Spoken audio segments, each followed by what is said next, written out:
Hello everyone and welcome back to my channel Beth Chats Books. Now today's video is going to be my December wrap-up part 2.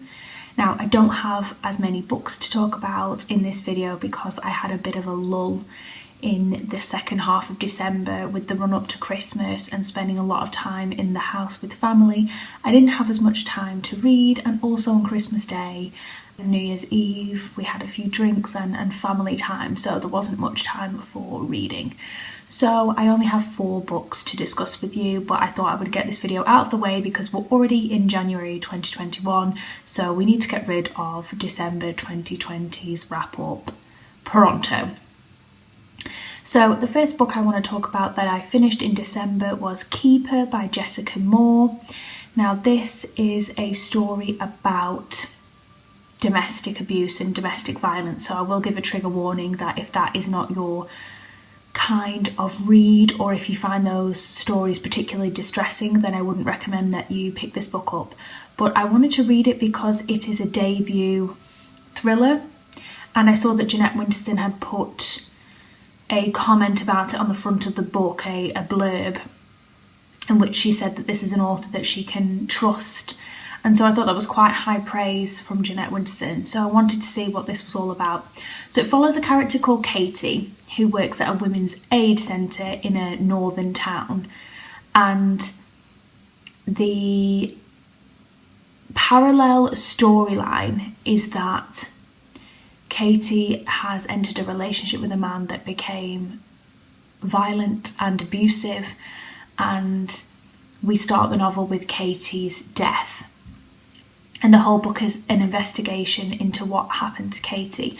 Now, it's an interesting structure because as the reader, you know from the very first pages that Katie has a relationship herself that has progressed into the realms of domestic abuse. But the other characters in the story aren't necessarily aware of that. And so you're relying on these 2 different perspectives, the present day with the characters of the Women's Aid Centre who were left behind dealing with her death, and the sections in which she has this romance with this gentleman that turns violent and abusive and possessive and manipulative. And so as a reader, you're trying to figure out how far that relationship is responsible for what happens in the end. And so it's really interesting because it's written in such a way that you don't fully get to make up your mind, even finishing the book, where you stand on it. But I really loved how the author worked in a women's aid centre and was really inspired by the stories that she came across through that, and that basically inspired this book. And at the end of the book there's a lot of source material, websites, a lot of help for people who are suffering in domestic abuse relationships, and things like honour killing information, because she does have a character in the novel who was abused and her family attempted to kill her because she didn't go through with a marriage. And so it talks about all these different places and resources that you can use. So it's just brimming with a lot of passion, and it's obviously something that she feels very strongly about, and it was a very cleverly plotted novel, and it's something that I'm thinking about even now, and it will stay with me, and I think it's very clever, and I think this author has a lot of promise. So I gave this book 4 out of 5 stars because while it is not a thriller or a mystery, really, it's a very slow burn kind of story, I think it was really well done. And then the next book I read is While Paris Sleeps by Ruth Druitt. I got this as a NetGalley approved proof ebook, and this is published by Headline Press and is coming out in 2021. This is a historical fiction, so it's set during World War II in France that is occupied by the Nazi Germans, and it backtracks through the relationship between Charlotte and Jean-Luc, who start a romance, and from there they make a decision one day that has reverberating consequences in the future. So Jean-Luc works in the train services, and he is aware that he is helping create train structures that allow the transportation of lots of French Jewish people out of France and to the concentration camps. And through his experience, he has a life-changing encounter with a Jewish woman. He makes a decision. Him and Charlotte manage to flee France and move to the US, and then the story starts from there. So I don't really want to spoil anything. I think it's a very clever historical fiction. I ended up giving it 3 out of 5 stars only because I think World War I and World War II fiction are highly oversaturated in the historical fiction genre, and so I get a little bit of a burnout because I think we have heard these stories before. And that sounds very insensitive because obviously it was a very important period of history, but I think it didn't necessarily add a unique perspective to the genre, but I think it was a very, very well done historical fiction, and I think people who love World War II fiction will love this book because the character development is really good and it delves deeper into some bigger questions, not just survival of the war, but the relationship between children and their parents and what it means to be a mother and sacrificing. And I just don't want to spoil it because I think this will be a really well received read in the historical fiction genre.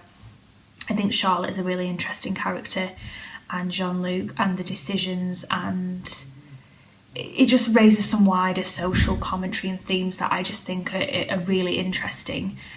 But I think so many people will love it, and I highly recommend that you pick it up. The next one I read was The Prophets by Robert Jones Jr. Now, I have a really conflicting relationship with this book, and that's why I've decided to sit it at 4 stars, because it is probably a 3.5, but I feel like I am to blame for why it doesn't sit at a 4, and that's why I've bumped it up to a 4.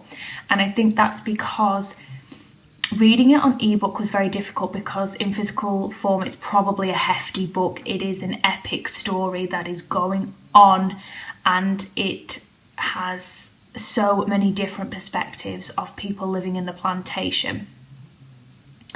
And so we spend a bit of time with quite a lot of characters, and the language is very floaty and flowery, and so you cannot speed read this book. And I was trying to speed read it because it is a NetGalley approved ebook that I was given, and I wanted to finish it before it expires because I kind of just download them as soon as they're approved, and then it makes me get through them before they expire. So I didn't have that much time left for this book, so I kind of tried to speed read it, and that's why it had a detrimental effect on my overall experience of the book. This book is also coming out in 2021 and is published by River Run.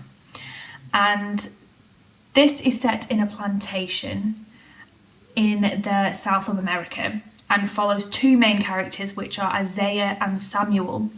And they have a physical and sexual relationship, and they're kind of outcast from the rest of the plantation. And they are picked on by the white plantation owners because they are seen as different. They don't seem to comply with the rules because they live in a shed on their own, the 2 of them, and live off the land and tend the animals. And the white plantation owners are trying to get them to breed with the other plantation slaves, and they're refusing to do it, and they're living a harmonious life with each other. And there's a lot of jealousy and resentment and confusion, and obviously that leads to a lot of drama that makes up the plot, but it is very slow. There's not a lot of plot, and the paragraphs and the perspectives sometimes of different characters were very slow. There was a lot of musing on different things, which I think plantation fiction and struggle identity fiction tends to do. It tends to read more philosophically at points and less plot driven. But I really am happy to give it 4 stars because I think there was echoes in this novel of so many great Black writers and previous Black fiction, particularly African American influence fiction like Toni Morrison, Octavia Butler, Alice Walker, Maya Angelou, those kind of writers, and it's heavily influenced by those kind of writers, and it really is a love letter to the African American community and Black identity, and so I found it really poignant and a very powerful book. But overall I just struggled getting through it, and I think it was just the ebook format, so I think at some point I will get it in physical form and then I can take my time reading it again. But yeah, I highly recommend people go and read that in the new year. I think it will blow up this year because I've seen so many people put it on highly anticipated reads for 2021. So I'm sure I will not need to promote it very much to people, but there's that one. And then the final book that I read was Coming Up for Air by Sarah Leipziger, I want to say. I just can't pronounce that surname, I apologise. And this is a book that follows 3 different sets of characters, and it is inspired by the themes of water, the sea, drowning, breathing, and it follows 3 different timelines. So it follows Anouk, who lives in the Ontario-Toronto region of Canada in the 1980s to the 2000s. Then we have Peter, who is living in Norway in the 1950s and 60s. And then we have in the 1890s period the lady who's living in Paris, and she ends up committing suicide by throwing herself off the bridge into the Seine River, and she is known as the unknown lady of the Seine, or unknown woman of the Seine. And apparently that's based on a mask, and there is some actual historical truth to that character. And then Anouk has cystic fibrosis, and so she's constantly dealing with her lungs filling up with mucus, and how she literally has to kind of have her parents hit her on the back often to try and bring phlegm up. And then we have Peter, who lives in Norway, and he is a toy manufacturer, and he loses his son, and that inspires him to get involved in helping make the very first resuscitation dolls. And so all these stories are just separate, but they're kind of loosely interconnected with the themes of drowning and swimming and breathing. Now, I ended up giving this book 3.5 out of 5 stars. I found that I was trying to read this when I was hitting a bit of a reading slump, and that did affect my overall enjoyment of the reading experience. It again had very lyrical, poetic, gentle, lilting language, which when I was trying to read it against the prophets as well, I just found completely slowed my reading speed right down. I think it's beautiful, and I think it's a really interesting premise for a book, and each of the 3 storylines had some interesting nuggets and things that compelled me within them.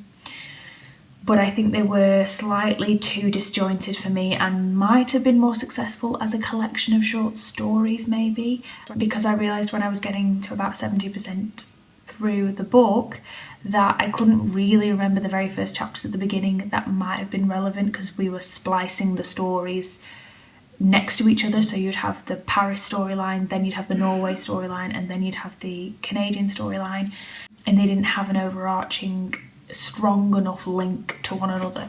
But apart from that, I really enjoyed all the 3 characters and the development of those 3 characters, and I think it was written really well, so definitely would read more from this author in the future. That is everything for my December wrap up. So I will be doing a book haul that will include some books that I received for Christmas and some that I've ordered from Waterstones, and maybe a few miscellaneous other bits in there as well when they finally arrive. So that will be coming out soon. But thank you guys so much for watching, and I'll be back very soon with a brand new video. Bye now.